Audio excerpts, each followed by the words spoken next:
Tara at mag-easy to cook tayo. Malunggay with sardinas. Ngayon, sasamahan nyo kami magluto nito. Naka-prepare na ito na lulutuin. Ayaw mag-vlog ni Jowa kasi nga tinatamad siya. Kaya ako na lang magpa-vlog. Pero siya naman tagaluto ko. Di kasi ako masyado marunong magluto. Nagpa-practice pa lang. Ha. Ngayon, nakalagay na yung sibuyas at bawang. Dinigisa na ni Jowa at binubuksan na rin yung sardinas.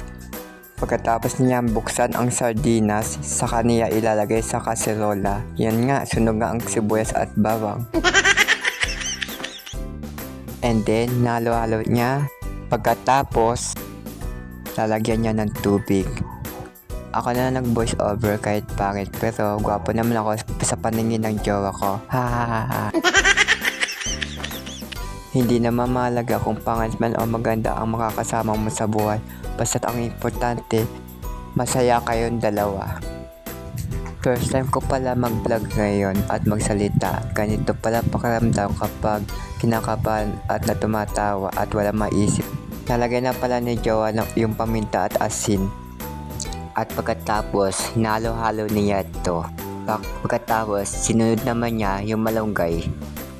O ayan, ang bilis maluto no?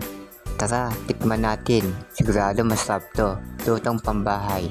At may libre pang candy bar, ube. Bigay lang sa akin to sa katrabaho ko. Tara at kumain tayo.